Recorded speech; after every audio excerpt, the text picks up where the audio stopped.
Hello everyone, this is Kelly, and this is the 4th time I've recorded this video now, because the first time I couldn't do it because I actually changed the animation. The second time I lost the footage, and the third time, which I've just done, I forgot to clap, and I couldn't sync my audio, so 4th time's the charm. But distractions aside, this is what this video is actually about, and it is about this logo and this animation. But without further ado, like I said, we're going to be covering logos and animations. So let's go on to how I actually created this logo. So first of all, I want to give full credit to MKBHD, Harris Heller, and HP, purely for... Harris Heller didn't make it. No, he got it off Fiverr, didn't he? Some random guy off Fiverr and HP for making some incredible logos that were a really good inspiration for my current one. So, first of all, I tried to go for MKBHD style shapes one, and the only issue I had is if they were terrible. This was the best I could come up with after a solid 4 or 5 hours of work. This was the best I could do. I sent it to people on Discord, and they all said it looks like a $sign, because it looks like a $sign. It's not good, but putting that aside, we then moved on to the kind of text-based. So I got, originally I started off with Cyberskelly, then I realised for a circle that is ridiculously long, so I've shortened it down to CS, and originally I kind of went for a line art style with the font, like the Alpha Gaming one, but then I kind of combined the HP one and took some bits out of it. So first of all, I took a slash out of the C, like you can see here, and then I took a slash out the S. And then I thought, yeah, this looks pretty good. I say I just did that. It took a while to realise that, so I took the slashes out in different places. It wasn't as simple as chop, chop, done. After 5 or so hours of work, I sent it to, not just on that, but just for that day, I sent it to some people on Discord. And they all said, it looks great, but you should do this for S's. And yeah, they were right. I should have done that. Looking back on it, kind of stupid, realising I didn't notice at the time, but if you've been staring at something for 5+ hours, you don't notice things like that.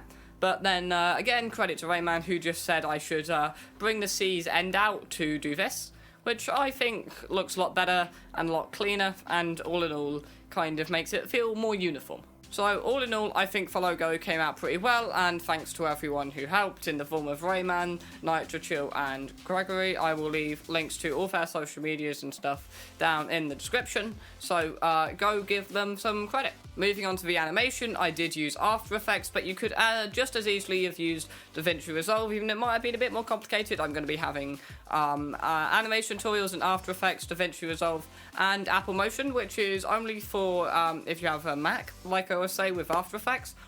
Frankly, first of all, I can't afford it, but if I could, while it is way more powerful, and it is industry standard, if you don't need it, it's not necessary.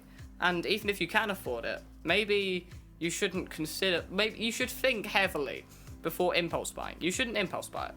But, like I said, if you're on a Mac, Apple Motion is a really good option as well. Oh yeah, so I did use After Effects, and I feel like it just helped just because I'm familiar with it, and it was very simple. I converted the Inkscape document to Adobe Illustrator document and imported it and created some graphics and effectively made it do this. So I'm going to go into more detail on the tutorials. I just hit my microphone. I will go into more information on the tutorials, which I plan to actually do on this logo just because it's something simple and it's cool that also looks really good. So after I've done that, I'll go into more detail how I did it in the actual tutorials. Like I said, I added kind of a VHS film grain effect with the thing I downloaded below. Like in the actual tutorials, I might remake it myself. I wanted to remake it myself, but also this video is 3 weeks late as it is, and I do not need the time to be redoing things. So I just downloaded a simple kind of effect which just had some sliders on. It worked, and it does, in my opinion, a pretty good job. Okay, so after I got the simple VHS film grain effect, it was literally a case of some sliders. I will also, if I can remember, leave a link to that thing I used in the description. Full credits, really good. I personally would do myself, but if you're feeling lazy, it's always good to have online templates. So after I'd done that, I added some kind of LTT style text onto the bottom, which I think looked really good. So I added it to the bottom, moved the logo up, and kind of made it pop in, and it added the film grain effect, and that can be changed kind of on the fly depending on the video. Something related, something unrelated, just something to make you laugh, something LTT style. I thought it would look cool, okay? Why am I justifying this? You're probably not even asking any of these questions. I'm literally asking these questions to myself. What am I doing with my life? So after I've done all that VHS film grade stuff, got the text in, and got a working VHS film grain just carried over, and all I have to do when I want to start a new video is change that text, re-export it, and just drag a straight MOV file onto my thing with the transitions. Speaking of transitions, we're going to transition to a section about transitions after talking about a transition. This is a great transition. What? So speaking of the transitions, I didn't want to do anything too simple or too complicated. I find straight rough cuts, or jump cuts as they're known, if you want to be fancy, I guess, or if you want to be even less fancy, are just a cut. It goes from one clip to the other. Why are there so many complicated terms for it? I swear, in editing, you have your jump cut. Some people call them jump cuts, some people call them harsh cuts. It's a cut. If it's not special, just call it a cut. It doesn't need a special name. Just a bit jarring, almost. If you watch the Loi intro come in, it does kind of seem a bit... It doesn't feel right. Yeah, but the super long, epic transition, graphics here, things coming across the screen, super smooth, it's just long and unnecessary. So I went for a nice kind of iris swipe. Is that what it's called? I think that's what Resolve calls it anyway.